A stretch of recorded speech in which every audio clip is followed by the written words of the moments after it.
I was at Rutgers last week with a friend, Mr. Harlan Venison, as we were filming a documentary about some of the alt-right and some positions of the alt-left.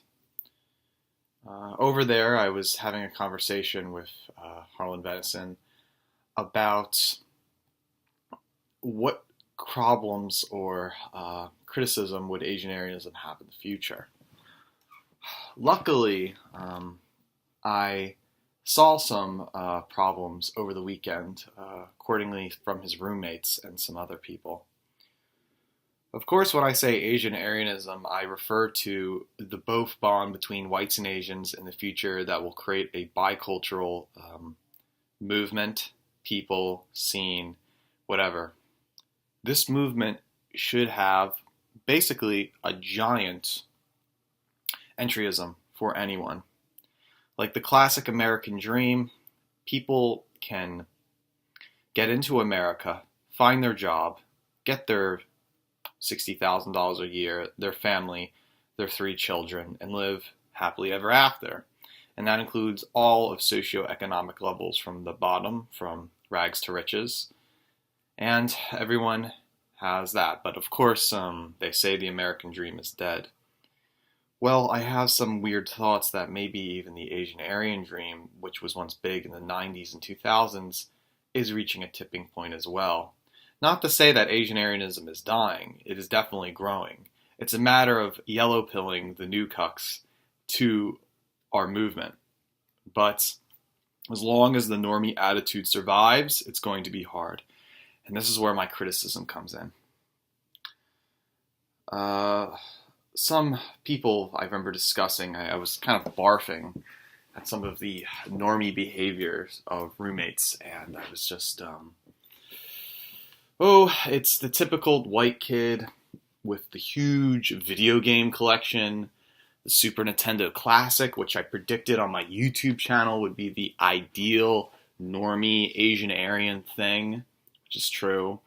You know, I'm a gamer, dude. You a gamer? Just like what Sam Hyde says, the typical board game collection, which has now infiltrated white nerds of socioeconomic higher class. And you name your goddamn fucking dog Shadow the Hedgehog. I'm not making this up. Meanwhile, we have another roommate of a Filipino girl who's trying to act so hard like a white girl, makes her own food, plays Catan, has a couple of books about the Philippines, but has a questionable book of The God Delusion by Richard Dawkins. Now, if you know something about Filipino culture, Filipinos are very devoted to a Christian household and believe in God. Now, it's unfortunate that this Filipino girl has been whitewashed so much that she has to read a shitty shitlib book, which has been debunked so many times, about God. And she says, well, there's no such thing as God. I can continue on my normie wife and have a white boyfriend of some muscular stance. Maybe he's just fat. And while he makes coffee beans and they enjoy their sweatable lives together. Add that with the video game player, the Shadow of the Dog, the Wamafel. And on Saturday nights, they play board games from 10 to 1 in the morning. The Pursuit of Happiness by Stronghold Games. And this is everyday life in New Brunswick, New Jersey. This is what Rutgers students are like, right? The Wamafel there. Now, this is what I've been arguing before in the past. However, did I start to realize it is a dead form of nihilism. As I record this, I was noted by an article on altright.com about Colin Liddell's news piece on the Las Vegas shooting by this crazy baby boomer who just shot and just assassinated people at a country show because he thought it was right wing. And he happened to have a Filipino girl too. Yeah, Filipino girls are the most devoted. You could pass him as this old baby boomer Asian Aryan. Still lost in the summer of 1969, but he killed 50 people or more. And I'm nervous is that the powers that we are trying to suppress Asian Aryanism. They're trying to commodify it. before the movement can grow and we can yellow pill people, they want to make it dead-end nihilism. They want to say, well, having an Asian girlfriend is great, or an Asian guy with a white girlfriend is great, but it's not everything. And it's just a little scene, and we'll all go together. It's going to be multicultural and yabba dabba fun, right? This is exactly what they're doing with the alt-right now. The alt-right is now a household name. As me and Harlan Venison were doing some interviews on Rutgers campus, people kind of were sympathetic to the alt-right, or at least it was a challenge against them. And there'll even be channels that will be alt-light and try to accommodate. Well, it's okay to vote for Trump. It's okay to impeach Hillary. It's okay to like Pepe the Frog. All this stuff. And what was once underground with Boyd Rice and Deaf and June has now reached the normie threshold of normie sheeple people just thinking it's cool to be alt-right. Now, whether that's a victory or not, I don't think normies will ever be powerful. Will always be sheeple. They will always be controlled under the whims of society. They will always be asleep. HV was telling me the other day, it must be scary being a normie. It is being scary as being a normie. It was only 10 years ago in 2007 when I was in high school. I just got into high school. I think I was in middle school. Or no, I was, I can't remember, but I was so young at the time and so innocent. I just thought by cognitive therapy, I could just listen to my punk music and my normal stuff and be a gay little kid and just like Asian girls and whatnot. But it's weird because I've been pretty much the puppet master from Ghost in the Shell for about 15 years now. Probably since I was 10. Maybe. I think so. But most people are asleep still. They're asleep and they want to live materialistic, nihilistic lives.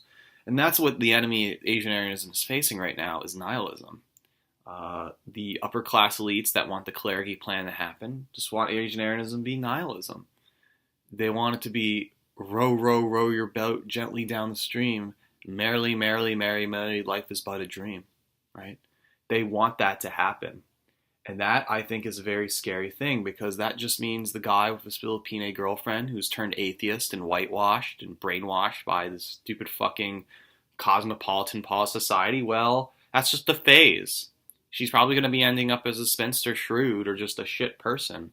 I see too many shitty Asians being produced in America. They have to have a stable relationship and they must denounce the Sweple lifestyle if things are to be good. As I said this on HV's channel, I said we can't have douchebag Mitski's boyfriend being the ideal white guy, right? F. Roger Devlin, in his book Sexual Utopia and Power, said that white women are so stupid today is because they have to choose, they always choose the millionaire alpha dude. And the beta guys and normal guys just get pushed to the side. But there's nobody like that. That's only like 5% of every single guy in America. Well, the same thing's happening in Asian-Aryanism, as I thought. The douchebag, ex-jock, I'm the cool hipster dude with maybe a musician, maybe this. He's getting the Asian girl. It's nerdy and bait enough, but a breadwinner. And this you could say is the good life, but this has created also a socio-economic sexual utopia and power. And the fat guy who's probably into board games that is even fatter, he's gonna get pushed to the side, right? I understand there are ugly good guys that have Asian girlfriends, and we should support that. But my criticism with Asian-Aryanism right now is that we gotta defeat this ideal of this white guy with like blonde hair and like into music that gets all the Asian girls, as that's unfair. It just shows you we have to assimilate into that culture. Previously, I have talked about and joked about this, but I never talked about the male archetype, the white male archetype who gets these said Asian girls. I kind of know the Asian male archetype that gets the white weeb girls, but I think more, it's not that I want to be anti-white or sound like I'm white sell hatred. I just want to be distribution of power. I want to make sure that everyone is welcome in here. I can just apply on paper and become an Asian Aryan the next day. I don't have to be a fucking hipster or like X, Y, and Z to get in, right? But it seemingly like that today, and I think the elites might niche it like that way or call it a fad. They want us to be nihilistic. They want us to be materialistic. They want us to play video games. They want us to fucking play, board games, anime, shitty fucking Sweple shit. It is a plan B for white girls today, and it's true. But it's the same shit that these alphas are taking away from white girls, and sooner or later, the queer people like us, we're not going to get the Asian girls because all the fucking douchebag investors got them. And we'll be fucking left with mutt brown retard people. Or some kind of low-life eugenics program. So we have to make Asian-Aryanism huge entryism. This is about Eurasian people. It's about whites and Asians. It's about a bicultural movement. And we have to make sure that it's a safe space, or at least a space for everyone after that, and declaiming identity. And we want to make sure that if I have a Wamafel relationship, that another Wamafel I can relate to, we have the same thing. But we don't fucking circle jerk around fucking Richard Dawkins or nihilism. We talk about juju, or we talk about exotic centric arts, and we protect one another. We have to destroy the nihilism that's eating away all of society. We have to wake the normie up and yellow pill them.